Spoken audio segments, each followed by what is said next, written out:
امام عشق و محبت فاضل بریلوی علیہ رحمہ فرماتے ہیں ڈر تھا کہ عصیاں کی سزا اب ہوگی یا روز جزا.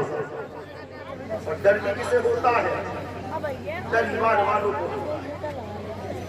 ایمان والا ڈرتا ہے میرا کوئی قدم شریعت کے خلاف نہیں کہیں اٹھ نہ جائے, کہیں رسول پاک اس سے ناراض نہ ہو جائے, کہیں خدا کی ناراضگی نہ ہو جائے. یہ دولت کسی اور کو نہیں ملتی, ایمان والوں کو ملتی ہے. اصلاح معاشرہ کانفرنس ہے ماہ رمضان, ماہ رمضان کی دولت ہمارے سروں پر ہے. اتنا بڑا انعام آج کی یہ کانفرنس جہاں اصلاح معاشرہ ہے وہیں ماہ رمضان کا استقبال. تیار ہو جاؤ. روزہ کھانے کی چیز نہیں ہے, روزہ رکھنے کی چیز ہے. اور روزہ کسی کے پاک کا حق نہیں ہے, روزہ خدا پاک کا حق ہے. مسلمانوں کو خوشی ہونا چاہیے. بہت سے لوگ تو مولانا لوگوں سے پوچھتے بھی نہیں ہیں کہ آج کیا تاریخ, ماہ رمضان کتنا قریب ہے پتہ ہی نہیں ہوگا. پہلی تراویح بھی ہو جائے گی, دوسری تراویح بھی ہو جائے گی تو مولانا فضل علی صاحب سے پوچھیں گے کیا رمضان شروع. مسلمانوں کو اللہ نے کتنی بڑی دولت عطا کی ہے. یہ ماہ رمضان کسی اور کا مہمان نہیں ہے, اللہ اس کے رسول کا مہمان ہے. بے شک بے شک. اور مجھے بتاؤ جب تمہارے گھروں میں مہمان آتا ہے گھروں کو کتنا سجاتے ہو, کتنا اہتمام کرتے ہو.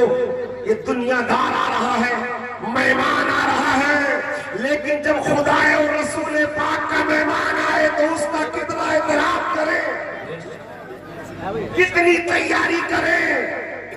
مگر یہ دولت کسے ملے گی؟ ایمان والے جس کے دل میں اللہ اس کے رسول کا ڈر. اور جب ڈر ہوتا ہے تو کیا عالم ہوتا ہے. امام عشق و محبت فرماتے ہیں ڈر تھا یہ عصیاں کی سزا اب ہوگی یا روز جزا.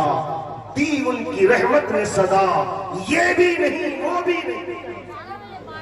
دی ان کی رحمت نے صدا یہ بھی نہیں وہ بھی نہیں. اور امام عشق و محبت عظیم البرکت علیہ رحمت و رضوان اپنے نبی کی ذات پر فخر کرتے ہوئے کہتے ہیں ایک میں کیا میرے عصیاں کی حقیقت کتنی, ایک میں کیا میرے گناہوں کی حقیقت کتنی, ایک میں کیا میرے عصیاں کی حقیقت کتنی. مجھ سے 100 لاکھ کو کافی ہے اشارہ تیرا, مجھ سے 100 لاکھ کو کافی ہے اشارہ تیرا. اور مگر امام عشق و محبت فرماتے ہیں گنہگار سہی بدکار سہی مگر ایمان والا ہے اس کے لیے کیا شان ہے خوف نہ رکھ رضا. ذرا تو ہے عبد مصطفیٰ تیرے لیے امان ہے, تیرے لیے امان ہے. عزیزان ملت اسلامیہ بے شک بے شک. میں نے چھوٹی آیت کی تلاوت فرمائی. رب ارشاد فرماتا ہے وَأَمَّا مَنْ خَافَ مَقَامَ رَبِّهِ, جو اپنے رب کے حضور کھڑے ہونے سے ڈرا. سب کو جانا ہے میدان محشر میں, سب کو حاضر ہونا ہے, کوئی نہیں بچے گا. اس لیے کہ وہ یوم جزا ہے, نیکی کا بدلہ بھی دیا جائے گا اور گناہوں کی سزا بھی دی جائے گی. یہی میدان محشر ہے جس کا نام قرآن نے یوم حساب بھی رکھا.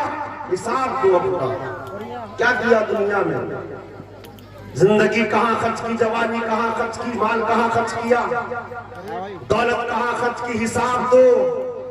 یہی عذاب قیامت کا دن ہے, یہی عذاب, یہی علیم دردناک عذاب کا دن ہے, یہی حساب کا دن ہے. عزیزان ملت اسلامیہ سب کو حساب دینا ہے, ہر ایک کو حساب دینا ہے. کھڑا ہونا سب کو ہے مگر قرآن کیا کہتا ہے جو ڈرا کہ میں اپنے رب کی بارگاہ میں کھڑا ہوں گا. اور وہ ڈرنے کی جگہ نہیں ہے, ڈرنے کی جگہ دنیا ہے, کیونکہ وہ جگہ انعام پانے کی جگہ ہے. ڈرا برائیوں سے بچا, بدلہ اسے نیکیوں کا دیا جائے گا جنت. اور جو نہیں ڈرا، آج تو اتنے ڈر ہو گئے کہ مفتی صاحب کہتے رہے کہ سود حرام ہے، سننے کے لیے تیار نہیں، سننے کے لیے تیار نہیں. کہتا ہے بجنس ہے جس کو قرآن نے حرام کیا مسلمانوں کے لیے، ایمان والوں کے لیے. یا ایھا الذین آمنوا لا تاکلوا الربا، کسی اور کے لیے حکم نہیں ہے، مسلمانوں کے لیے حکم ہے. ایمان والے سود مت کھاؤ. آج سچی بات کوئی عالم بتائے سننے کے لیے تیار نہیں. عزیزان ملت، نہیں، یہ مسلمانوں کے لیے ہے، کسی اور کے لیے نہیں ہے. عمل کرنا ایمان والوں کے لیے ہے، یہ خوش نصیب ایمان والوں کے لیے ہے. رب ارشاد فرماتا ہے جو رب کے حضور کھڑے ہونے سے ڈرا وَنَهَى النَّفْسَ عَنِ الْهَوَىٰ، اور اس نے نفس کو خواہشات سے روکا، حرام چیزوں سے روکا.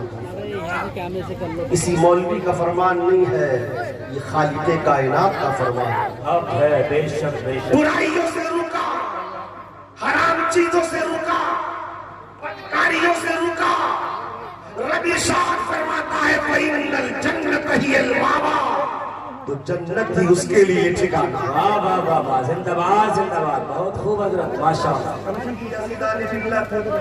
اور ایک ہی جنت نہیں ملے گی. قرآن دوسری جگہ فرماتا ہے وَلِمَنْ خَافَ مَقَامَ رَبِّهِ جَنَّتَانِ، مولا کا فرمان ہے جو اپنے رب سے ڈرا، بدکاریوں سے بچا، حرام کاریوں سے بچا، بے حیائیوں سے بچا. رب ارشاد فرماتا ہے اس کے لیے ایک جنت نہیں دوں گا بلکہ 2 جنتیں عطا فرماؤں گا. بے شک زندہ باد. مجھے بتاؤ یہ حکم کسی اور کے لیے نہیں ہے. حضرت مولانا حافظ قاری فرصت علی صاحب اور ان کے ساتھی 2 مدرس مدرسے میں پڑھا رہے ہیں، کتنا نیک کام کر رہے ہیں. مگر یہ بھی نیک کام کر رہے ہیں، اور جو اپنے مال کی زکوٰۃ دے کر مدرسے کی مدد کر رہا ہے، مال کو پاک کر رہا ہے، وہ بھی نیک کام میں شریک ہے. بے شک وہ بھی مولا سے ڈر رہا ہے.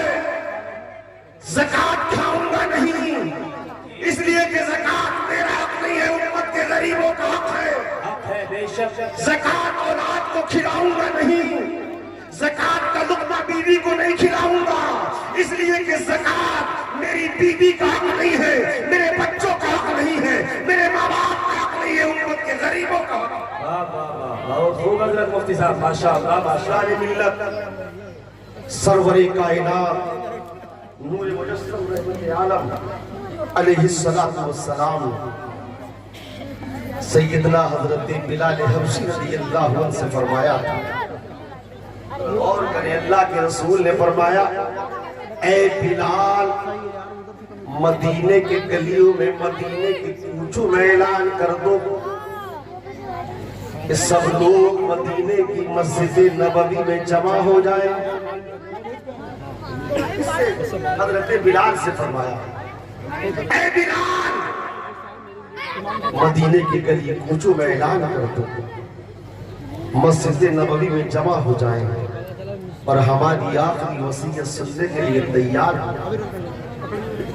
آخری وصیت مجھے بتاؤ، میرے نبی کے علم غیب کی شان دیکھو.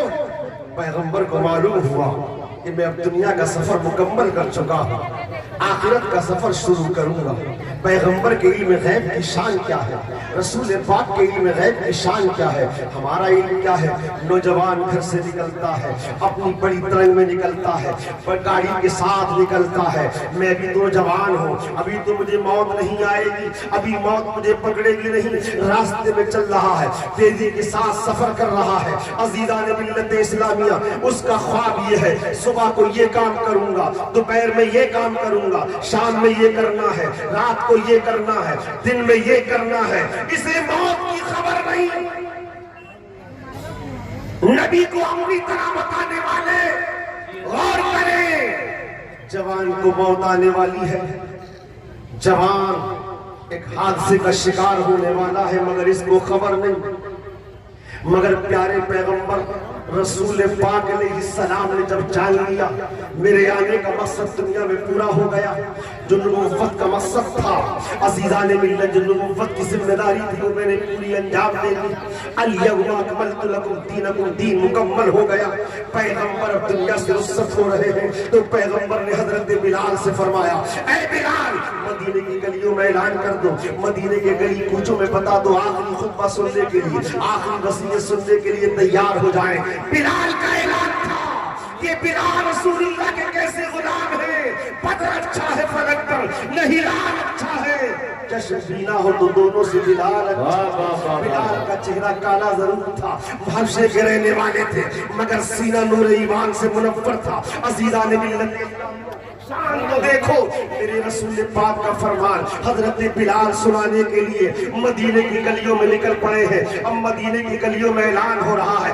صحابہ نے جب اتنا سنا کہ پیغمبر آخری خطبہ سنانے کے لیے بلا رہے ہیں، صحابہ کی حالات، اللہ اکبر، صحابہ کی طبیعت بگڑ گئی، صحابہ کی حالت عجیب ہو گئی۔ حدیث شریف میں آتا ہے کہ صحابہ نے اپنے مکانوں کی پرواہ نہیں کی، اپنے دکانوں کی پرواہ نہیں کی، اللہ اکبر، سارا مدینہ مسجد نبوی میں جمع ہو گیا، سارا مدینہ مسجد نبوی میں جمع ہو گیا۔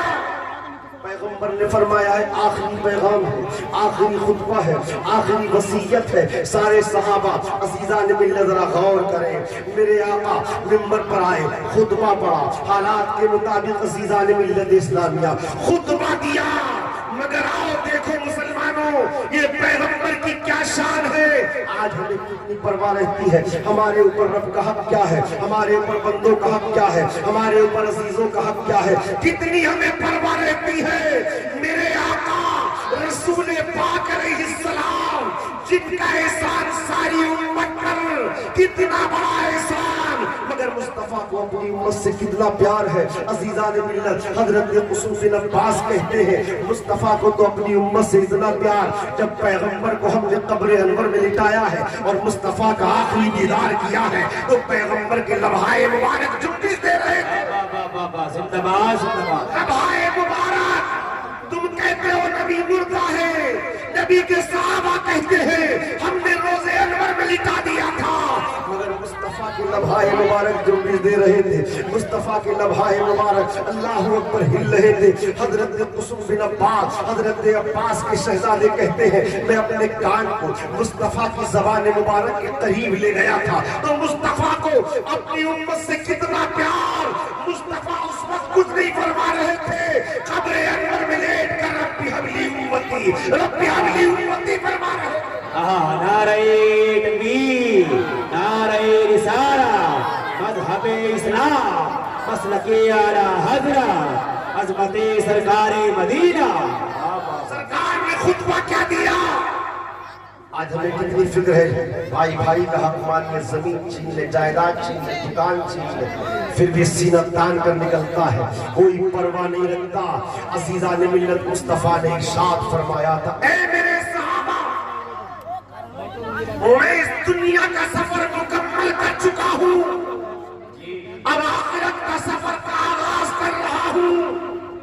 اے میرے صحابہ، میرے اوپر تمہارا جانی حق ہو تو جانی حق لے لو، مال کا حق ہو تو مال مجھ سے لے لو، سامان کا حق ہو تو مجھ سے لے لو۔ یہ کون فرما رہا ہے؟ آمنہ کے لال فرما رہے ہیں، اے میرے صحابہ، کوئی تمہارا حق ہو تو مجھ سے مانگ لو، میں دنیا کا سفر مکمل کر کے آخرت کے سفر کا آغاز کر رہا ہوں۔ اور کریں عزیزان ملت، اگر ہمیں یہ فکر ہو جائے، یہ اگر ہمیں اس بات کی اگر ہمارے اندر سوچ پیدا ہو جائے کہ کسی کا حق اگر ہم نے لے لیا ہے تو حق دینا ضروری ہے، تو مجھے بتاؤ وہ انسان کسی کے حق کی پامالی کیسے کرے گا؟ نہیں کر سکتا۔ مصطفیٰ نے یہ خطبہ اس لیے دیا تھا اور مصطفیٰ نے ارشاد اس لیے فرمایا تھا تاکہ میری امت کے سامنے حقوق اللہ کی اہمیت بھی معلوم ہو جائے اور حقوق العباد کی بھی اہمیت معلوم ہو جائے۔ وقت کم ہے، میں اپنی بات کو سمیٹ رہا ہوں۔ عزیزان ملت، ہم پر دو طرح کے حق ہیں، ایک حقوق اللہ ہے اور ایک حقوق العباد ہے۔ بے شک بے شک اللہ نے ہم پر دو طرح کے حق رکھے، ایک اپنے بندوں کے حق بے شک اور ایک رب نے اپنے حق رکھے، اپنے حق رکھے حقوق اللہ کی دو حیاتیں ہیں، دو صورتیں ہیں، دو درجے ہیں۔ حقوق اللہ میں بعض وہ ہیں، تھوڑی سی توجہ دیں، حقوق اللہ میں بعض وہ ہیں اگر وہ حقوق اللہ بندہ ادا نہیں کر سکا اور اس سے کوتاہی ہو گئی اور رب کی بارگاہ میں اس نے سچی توبہ کر لی تو اللہ معاف فرما دے گا، اللہ معاف فرما دے گا۔ آپ کہیں گے حقوق اللہ میں وہ کون سے حق ہیں جو صرف توبہ سے معاف ہو جاتے ہیں، توبہ ہی کی ضرورت ہے؟ تو علماء فرماتے ہیں حقوق اللہ میں وہ حقوق جو صرف توبہ سے معاف ہوتے ہیں۔ آپ شہر میں ہیں، دیہات میں نہیں، شہر میں ہیں، نماز جمعہ ہے شہر میں، دیہات میں نہیں، شہر میں رہ کر آپ نے جمعے کی نماز نہیں پڑھی، صحیح العقیدہ ایمان نہیں تھا، مرکزی درسگاہ اہل سنت الجامعہ الاسلامیہ پرانے گنج میں قاضی شرع سید فیضان میاں صاحب نماز پڑھانے والے ہیں، بہت سے اہل سنت کی مسجدیں ہیں ماشاءاللہ، یہ علماء جانتے ہیں، ہمیں تلاش کرنا چاہیے، ہر مسجد میں نہیں گھسنا چاہیے، ہاں ہر مسجد میں نہیں۔ شہر میں تھے آپ، جمعہ چھوٹ گیا، یہ جمعہ چھوٹا ہے تو کس کا حق ہے؟ اللہ کا حق ہے۔ شہر ہی میں ہے عیدین کی نماز پڑھی جاتی ہے، دیہات میں، اصل دیہات شہر میں ہے عیدین کی نماز، آپ شہر میں موجود تھے، عید کی نماز چھوٹ گئی، کسی اور کا حق نہیں، اللہ کا حق آپ نے ادا نہیں کیا۔ شراب پی لی، یہ کسی اور کا حق نہیں، اللہ کا حق۔ کیا آپ نے حق تلفی کی؟ ناچ گانے میں چلے گئے، یہ آپ نے حقوق اللہ کی ادائیگی میں آپ نے حق تلفی کی کوتاہی ہوئی۔ علماء فرماتے ہیں یہ وہ حقوق اللہ ہے۔ اب جمعہ چھوٹنے کا مطلب یہ نہیں ہے کیونکہ جمعہ چھوٹ جائے تو علماء فرماتے ہیں جمعے کے بعد اگر جمعہ نہیں مل سکا تو ظہر فرض ہے، 2 بجے پڑھو، 3 بجے پڑھو، 4 بجے پڑھو، اب ظہر بھی نہیں اگر پڑھی تو وہ توبہ سے معاف نہیں ہوگی، توبہ سے معاف نہیں ہوگی۔ جمعہ چھوٹ گیا، 3 بجے آپ نے ظہر کی نماز پڑھ لی، 4 بجے ظہر کی نماز پڑھ لی، عزیزان ملت جمعہ چھوٹ گیا تو جمعہ چھوٹنے کا، عیدین کے چھوٹنے کا، ناچ گانے میں شریک ہونے کا، شراب پینے کا، یہ وہ گناہ ہے کہ سچی توبہ کر لی جائے تو مولا معاف فرما دے گا۔ بے شک بے شک اللہ کے حبیب ارشاد فرماتے ہیں تائب من الذنب کمن لا ذنب لہ، گناہ سے سچی توبہ کرنے والا ایسا ہے جیسا کہ اس نے گناہ نہیں کیا۔ مگر آگے سنو، بعض حقوق اللہ وہ ہیں جو توبہ سے کام نہیں چلے گا، خانہ کعبہ بھی چلے جاؤ، خانہ کعبہ کے غلاف سے چمٹ جاؤ، روتے رہو، معاف نہیں ہوں گے۔ وہ کون ہے ذرا غور سے سنو، وہ 5 وقت کی نمازیں ہیں، یہ حقوق اللہ ہے، مہینے کے روزے ہیں۔ آپ سوچیں گے کہ صاحب رمضان کا مہینہ پھر آ گیا، پچھلے روزے بھی ہمارے لئے حضرت علامہ مولانا مقصود عالم صاحب آپ سے فرمائیں گے وہ روزے معاف نہیں ہیں، حقوق اللہ ہے، ادا